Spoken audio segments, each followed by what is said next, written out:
You're listening to Home Sweet Home with Russ, McClellan, and friends. And here's Russ. Hey, welcome back to Home Sweet Home with Russ, McClellan, and Fletcher Ellingson. I'm having a great time. I always have a great time talking to Fletcher because no matter what he says, my brain goes, listen, because you're going to learn something. And that's the key, right? Listening. Maybe talk less, listen more, right? What is that? You got two ears and one mouth for a reason. Yep. So let's talk about what is the difference between values versus standards?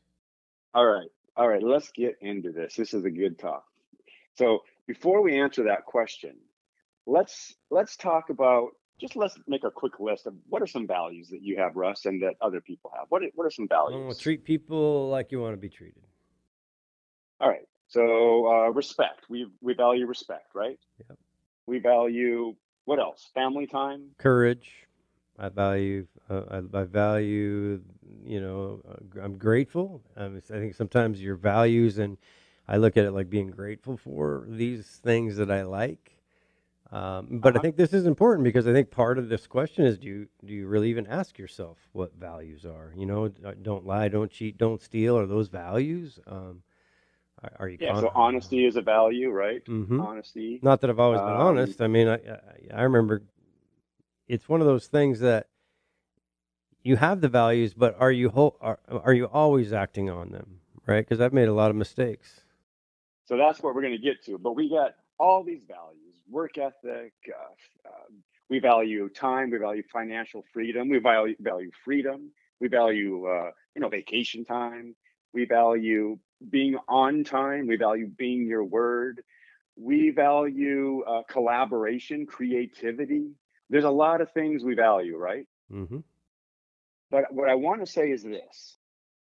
All those values that we just talked about, all those values we just listed, and there's more. But what I want people to realize is these are the exact same values that the mafia has.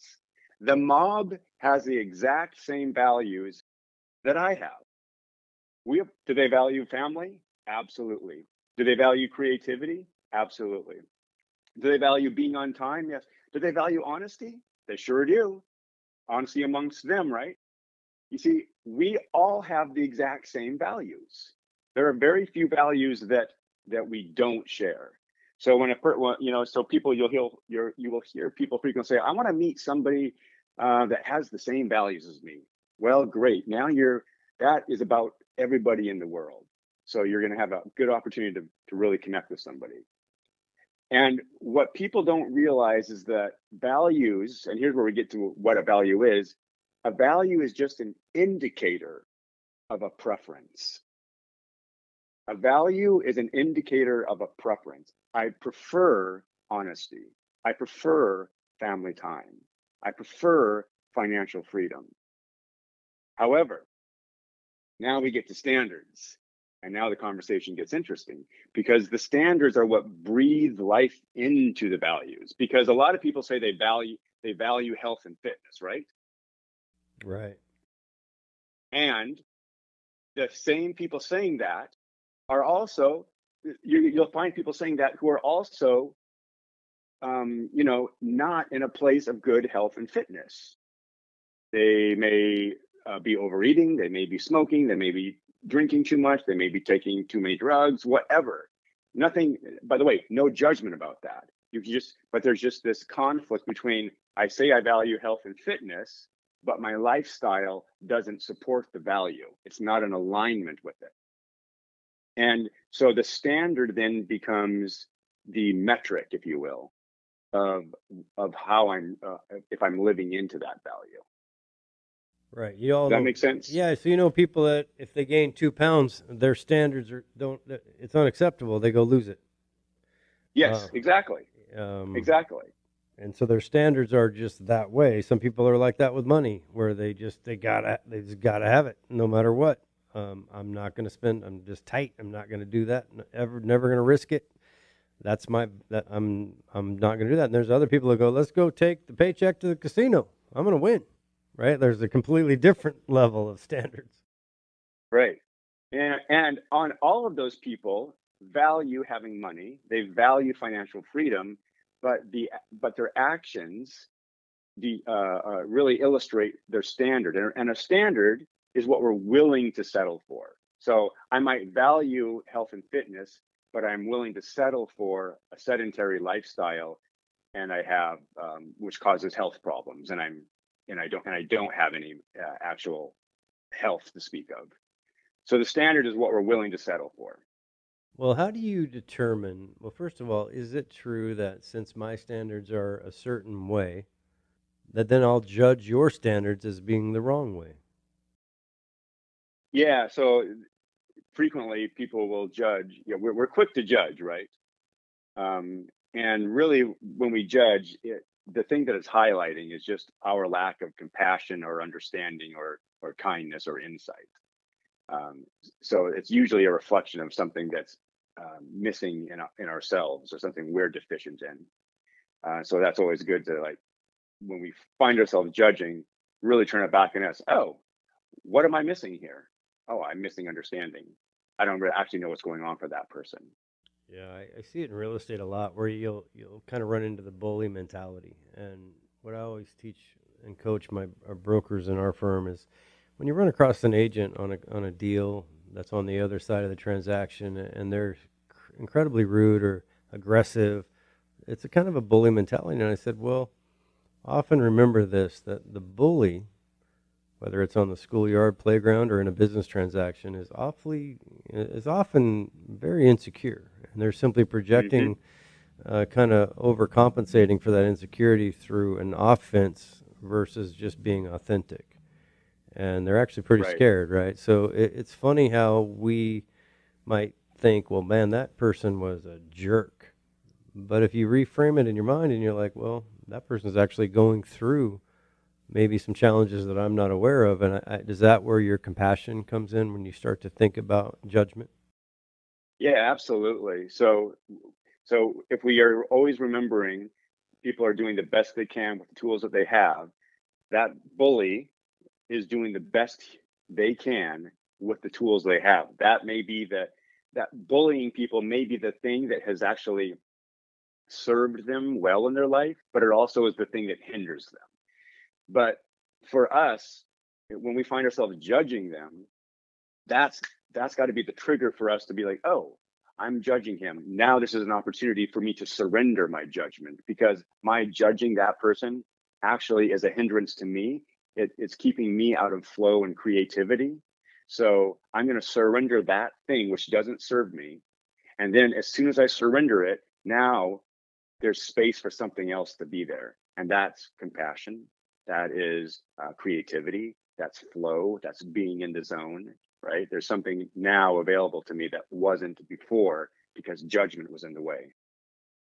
Yeah, I had a situation that I called you on the other day. So I have almost 80 real estate brokers. That's a lot of emotional creatures in a pretty high stress environments. It's a kind of a dog eat dog, low inventory, lots of offers, competing offers. It's high stress. It can be, right? So I'm generally speaking, it takes quite a bit to get me fired up.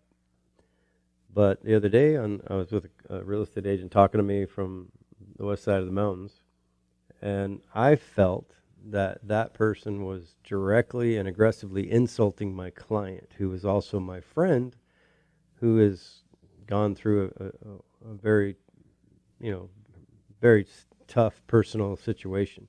And so when that agent insulted my friend, I know that I shouldn't do this, but I went like, dude, if you want to be unprofessional, I'm pretty good at it. So I'm happy to engage with you. And I just got a little hot, right? And I kind of like shut that door aggressively, like I was, an 18-year-old again, right? And so I called you, and I think it was funny because I got off the phone and I was like, man, what in the heck just happened to me? My adrenaline spiked, my bald head turned like Rudolph the Red-Nosed Reindeer color.